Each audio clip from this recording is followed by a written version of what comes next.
Of all the cryptids, the most mysterious and earth-shattering, if they turned out to be true, are the living dinosaurs. But what can really pop that bubble is that the first reports of living dinosaurs were all in Africa, right? And that was at the turn of the 20th century, right after the scramble for Africa. There's a lot of circumstantial stuff surrounding these initial sightings that can really kind of drown out your enthusiasm for the reality. So these initial reports happen to coalesce with the explosion of popularity of dinosaurs. That's where you get the first Lost World fiction. Of course, Lost World by Arthur Conan Doyle. The Land That Time Forgot by Burroughs. A little bit earlier, you have Journey to the Center of the Earth. So dinosaurs really, during that period, the beginning of the 20th century, blew up, I think, in a way that was actually bigger than Jurassic Park in the 1990s. So that dinosaurs really encompassed the popular imagination at that time in a really dramatic way. And so at the same time, when all these explorers and colonists and Europeans are coming into Africa, for the first time, the outside world's coming into Africa to a very large extent, it's largely uncharted, and so you make 1 and 2 together, people kind of take this Lost World genre out of fiction and start and transform it into folklore, into legend, right? And that's where the African dinosaurs begin. And the other thing about these dinosaurs in Africa at the beginning is they're popping up all across Africa. They're not in one biome, they're not in a single area, because to people outside of Africa, they really don't understand the great and massive size of the continent and the diversity within. So if these dinosaurs are just popping up miles and hundreds of miles away, then the sightings are going to end up meaning a lot less. Especially if they're popping up against distant biomes too. And these dinosaurs are varying greatly in morphology. You have stuff that's supposed to have frills when it doesn't have a frill, horns when it doesn't have a horn, right? Sauropods with horns. The initial Mokele-mbembe is supposed to have a horn, which is interesting. And but overall, over time, you kind of start there, and then it kind of coalesces into this one legend, right? This overall singular legend that we now have today, the Mokele-mbembe, and now the dinosaurs are popping up all over. They're looking all kinds of different ways. Now they're like in a semi-aquatic sauropod that's living in the Congo, both Congos, by the way, Democratic Republic and the Republic of Congo, Zaire for Democratic Republic. And they're in that one area, they have one role, they eat one thing, and maybe they're real, right? Maybe they're not necessarily dinosaurs, maybe it's a gigantic turtle, maybe it's a gigantic omnivorous monitor lizard with a really long neck. We don't know. But we do know that the idea of what the Mokele-mbembe was to Westerners seems to kind of changed over time. And then you have this thing where you have all these Westerners coming in, and they could be shaping the legend of it that pre-existed them, if there was a legend that pre-existed. Some people say that it was the Westerners that created it and kind of created a meme and to generate the creature. In Africa itself, maybe it was a turtle, or it was, some people will say, the African manatee, and then Westerners trying to find this dinosaur are kind of changing the legend that surrounds the African manatee, or a monitor or undiscovered monitor lizard, or an undiscovered very long-necked turtle, into a dinosaur. Because there's a lot of people that keep going out after the Mokele-mbembe, right? There is a lot of creationists that are trying to find this living dinosaur to debunk deep time. And so you really are ending up with this kicking up a smoke that's obscuring what legend really existed initially in Africa. And it's kind of sad. Some people think that it's kind of just Westerners wanting to find a dinosaur there just because, a dinosaur is really romantic.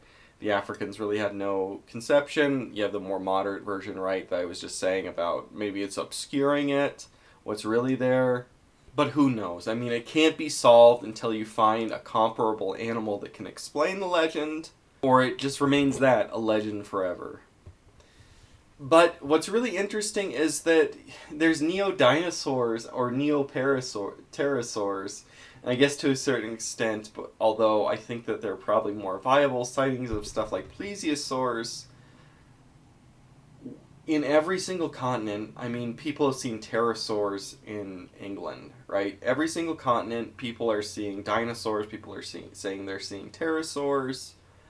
Um, But this is all recent, right? I guess maybe you could retroactively say, well, they were actually dragons, and people are just calling these dragons now dinosaurs because we found their bones. Maybe a creationist would say something like that. But people around the world say they've seen dinosaurs, but really, are they? And because each time it's really modern. And so, are these sightings real? Should we take them on face value? Or are they creepy pastas? Are they modern folklore or urban legends? Are they just some weird one-off sightings? And when you have one-off sightings, that doesn't necessarily mean that the person is lying. In fact, a lot of the times these one-off sightings are very weird things, like a woman in England seeing a pterosaur, or some guy in Wisconsin in the 2000s seeing a dragon, right?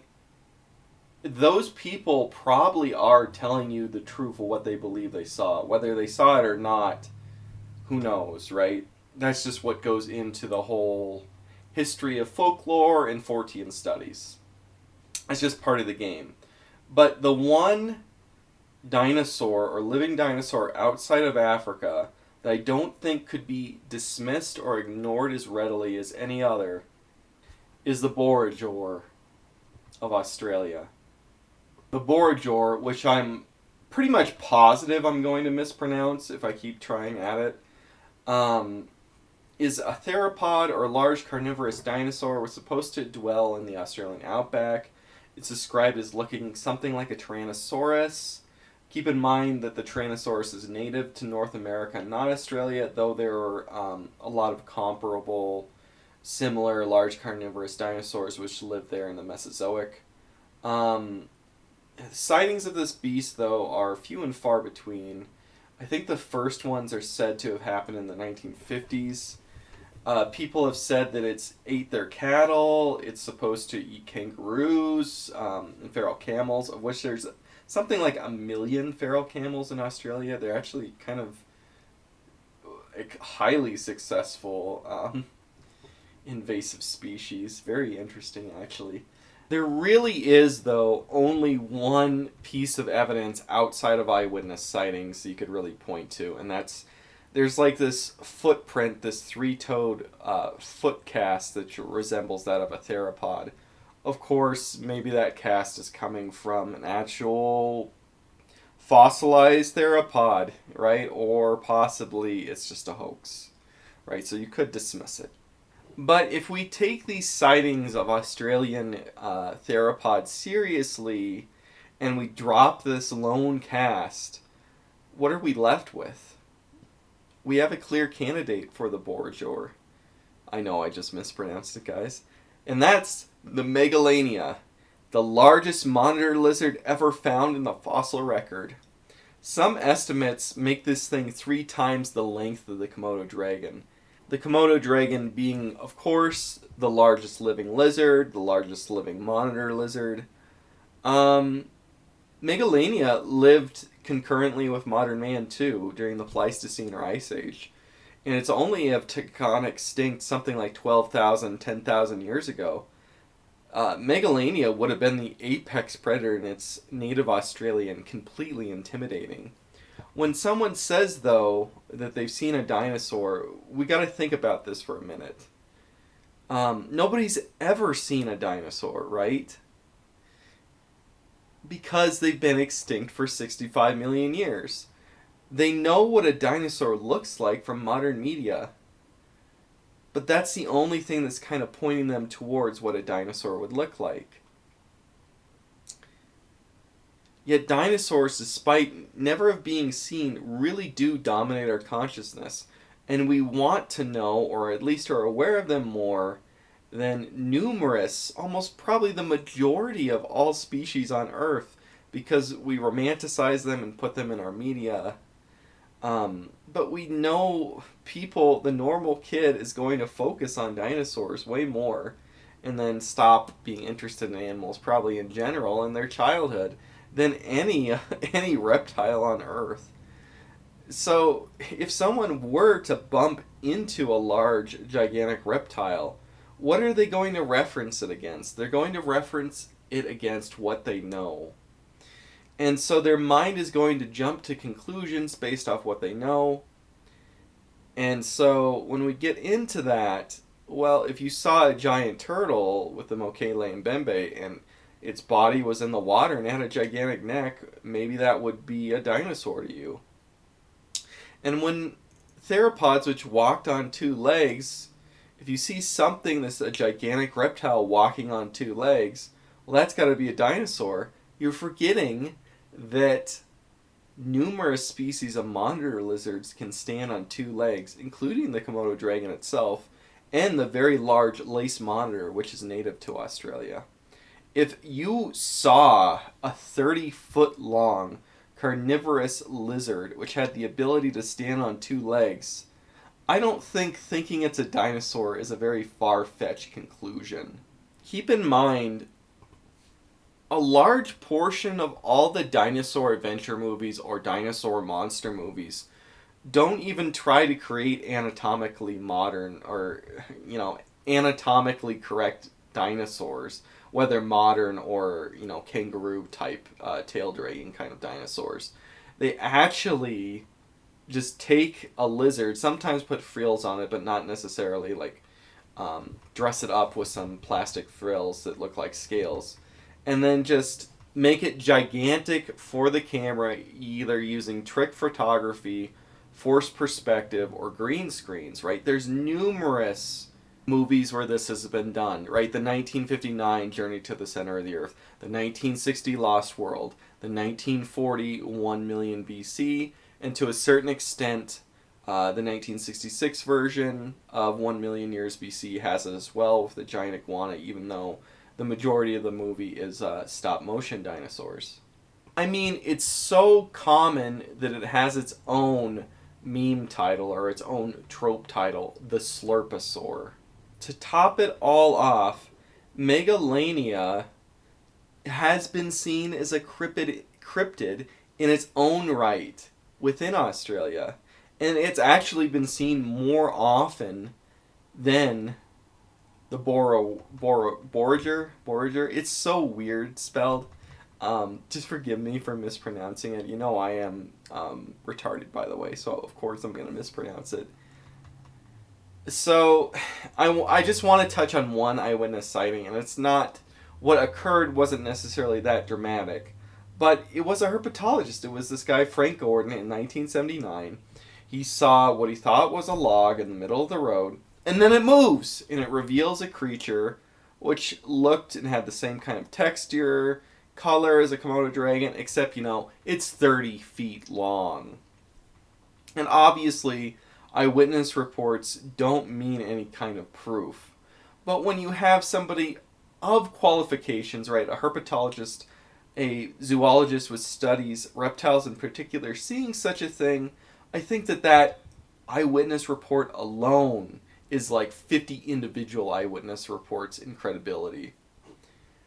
To top it off, Komodo dragons, the closest living relative to Megalania, can lay eggs without being inseminated, effectively cloning itself, which means that they could persist at a low level of population for some time.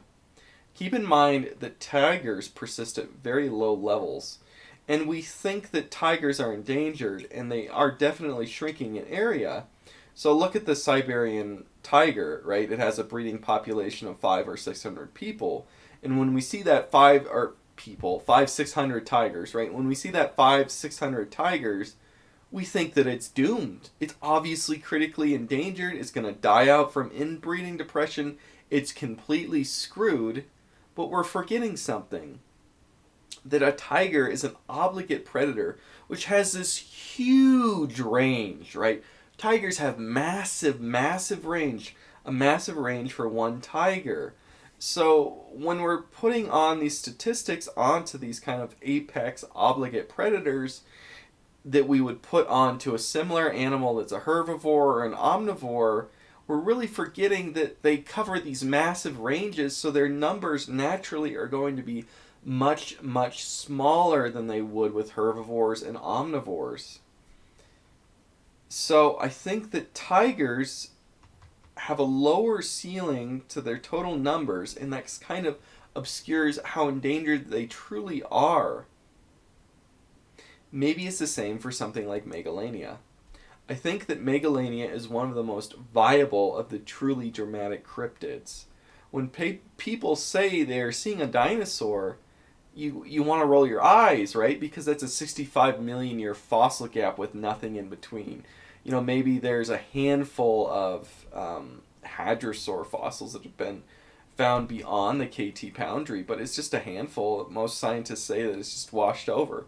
There really is no non-avian dinosaurs beyond that 65.5 million year mark. But when people are saying they're seeing Ice Age megafauna, we should really take that pretty seriously in comparison, because that's only a 12 to 10,000 year ice gap. Sometimes when these animals are losing their ranges, like with a giant sloth, the Caribbean giant sloth, now we believe it existed until 4,000 years ago. There are isolated pockets that we know of mammoths existing 4,000 years ago. That's in the time of, you know, the great middle era, the three eras, right? Dynastic eras, periods of ancient Egypt. That's right smack in the middle of the Bronze Age. Mammoths and giant sloths were walking around. And keep in mind that mammoths were seen during the Middle Ages. So let's go back to Australia a little bit again. Australia is one of the least populated nations on Earth. And that population is super, super urban, which means that Australia, more than any other country except for maybe like Mongolia or Namibia, has vast swaths of territory on its interior that are rarely ever seen by human eyes. To put in perspective just how much of a wilderness that country really is, last group of uncontacted Australian Aboriginals were found in 1984. And then to support the Megalania again, the Megalania is known directly from Australian Aboriginal folklore. There's definitely a lot of smoke with the Megalania. So I think the Burrunjor is really Megalania. And Megalania is likely still out there.